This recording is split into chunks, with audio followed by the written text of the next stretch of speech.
kita akan menjelaskan yang mengenai istilah dalam internet. Kemarin kan kita sudah mempelajari mengenai istilah dalam internet ya, Nak ya. Namun yang kita pelajari kurang lebih kemarin ada 25. Nah, kemarin itu kita tidak membahas mengenai istilah-istilah yang lebih mendalam lagi seputar internet. Salah satunya adalah istilah yang berkaitan dengan teknik keamanan data. Nah, kali ini kita memiliki kesempatan untuk membahas mengenai istilah dalam internet. Nah, kali ini Bapak singkat dengan nama Part 2 atau bagian kedua.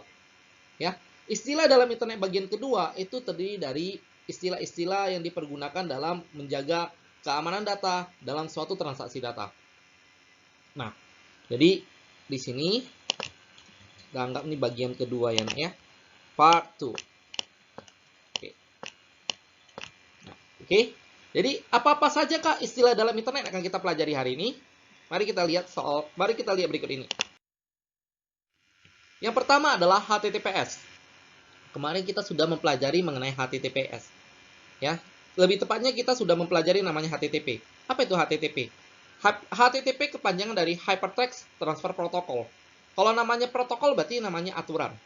Hypertext Transfer Protocol berarti aturan yang mengatur tentang transaksi-transaksi data dari satu komputer sumber, kita sebut sebagai komputer sumber, ke komputer lain atau komputer penerima. Nah, tak berbeda jauh dengan HTTP. HTTPS ya. HTTPS memiliki kepanjangan dari Hypertext Transfer Protocol Secure. Secure di sini artinya adalah data yang ditransaksikan itu sudah dijaminkan keamanan datanya. Ya, jika data yang ditransaksikan itu tidak dikenal, otomatis HTTPS akan memberikan kode atau memberikan pemberitahuan kepada si penerima informasi atau penerima data bahwa saja data tersebut tidak aman atau berasal dari sumber yang tidak dikenal. Karena itu HTTPS itu sangat berguna. Kapan kita akan memperoleh informasi mengenai HTTPS? Tepatnya ada di browser. Pada saat kita mengetikkan http://www.google.com, maka itu adalah data yang kita transaksikan atau data yang kita cari, data yang kita terima, itu tidak aman. Artinya apa? Data tersebut bisa saja berasal dari sumber yang tidak kita kenal. Nah, kalau berasal dari sumber yang kita tidak kenal, ada banyak kemungkinan yang bisa terjadi. Salah satu adalah data yang kita terima berupa virus. Nah, kalau komputer kita sudah terserang virus, pastinya itu akan merusak data-data komputer kita semua. Karena itu, alangkah lebih bagus jika kita menggunakan HTTPS. S itu mengatakan secure, artinya keamanan. Jadi HTTPS adalah protokol jaringan lapisan aplikasi atau application layer yang dikembangkan untuk membantu proses transfer data. Ya, dari satu komputer ke komputer yang lain. Nah, ini membantu proses transfer data dari satu komputer ke komputer lain. Sama halnya dengan HTTP. Ya, apa itu? Sama-sama berupa protokol. Ya, aturan-aturan untuk proses transfer data. Namun bedanya HTTPS ini sudah diberikan keamanan. Sedangkan HTTP tidak. Nah, itulah dia. Perbedaan antara HTTP dengan HTTPS. Kita lanjut ke slide berikutnya. Slide berikutnya adalah firewall. Ya, firewall itu sesuai dengan namanya adalah dinding api. Kalau dinding api atau tembok api berarti kan membentengi bagian dalam dari serangan dari pihak luar.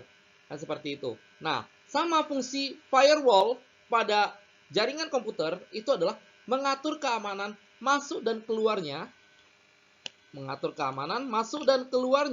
paket data dari satu komputer ke komputer yang lain. Nah, jadi firewall itu adalah proteksi dasar. Pertama kali data diterima ataupun data dikirimkan, itu yang membentengi adalah firewall. Untuk memastikan data yang kita kirimkan itu adalah data yang tidak berupakan virus. Ya, data yang kita berikan itu adalah data yang valid.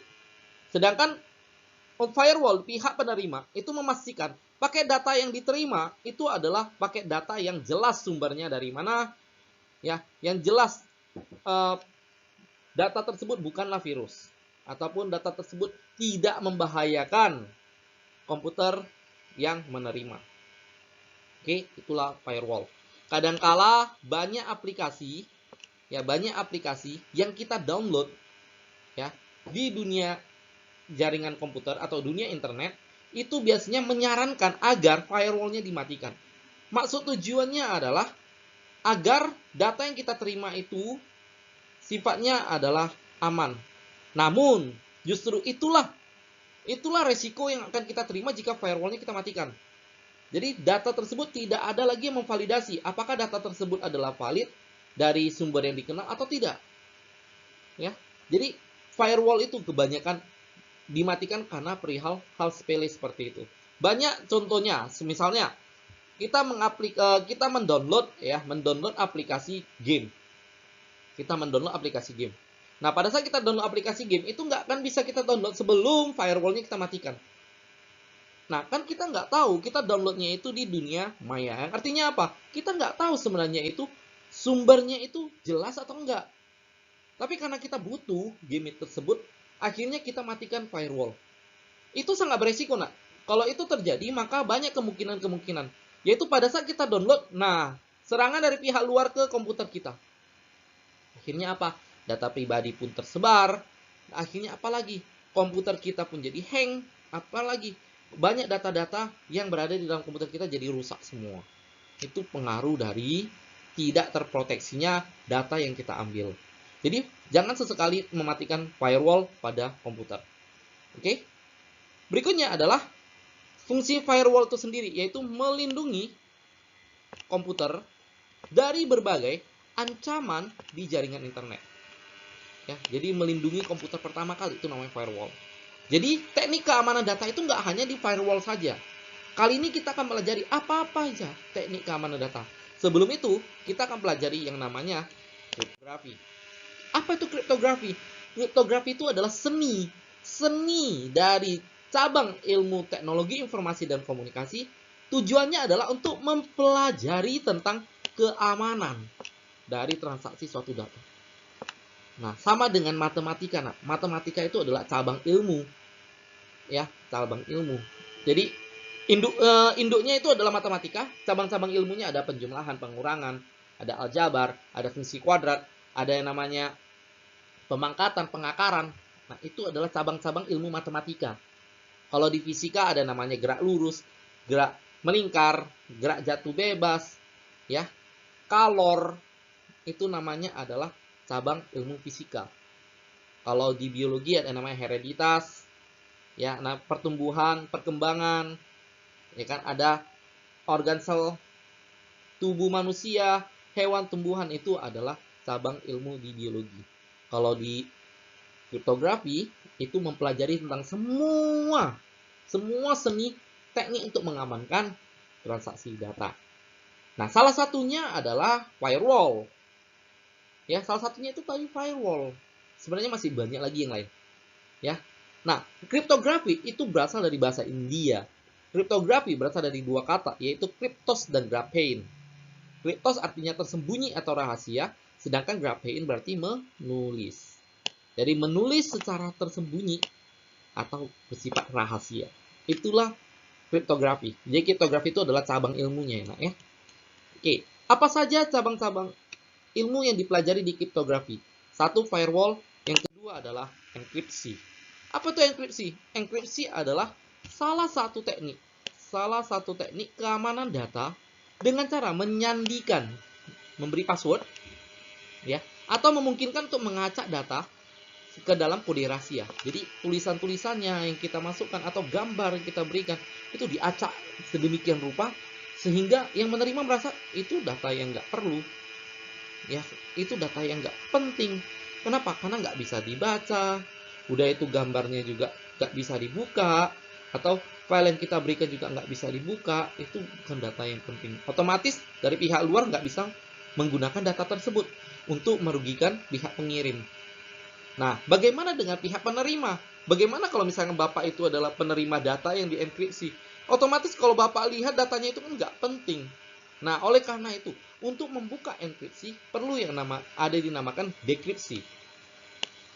Nah, dekripsi. Jadi, dekripsi itu fungsinya adalah mengembalikan proteksi data yang sudah dienkripsi.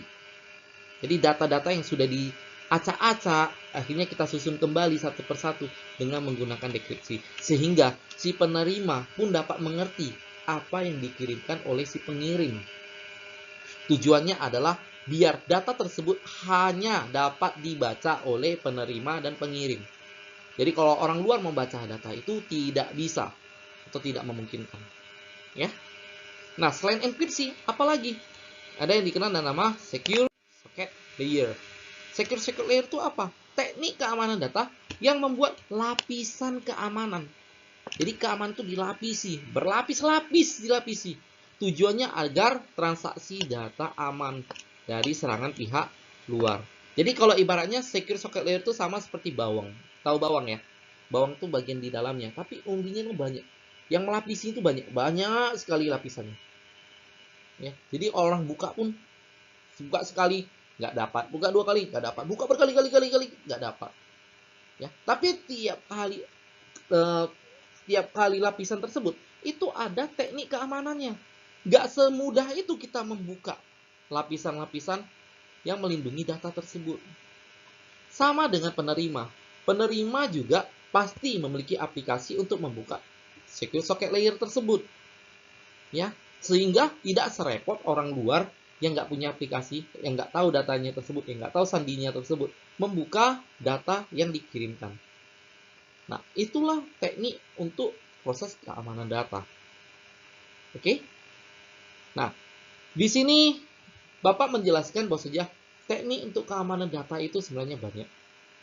Namanya salah satu kita pelajari tadi yang pertama adalah firewall, yang kedua enkripsi, yang ketiga adalah secure socket layer.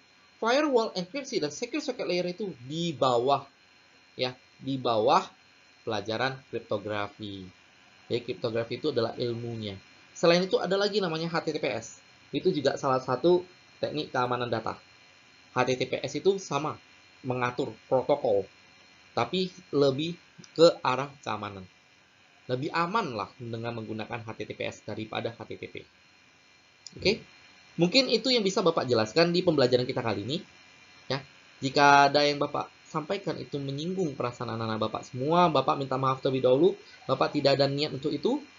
Ya, akhir kata Bapak mengucapkan semangat belajar dan terima kasih.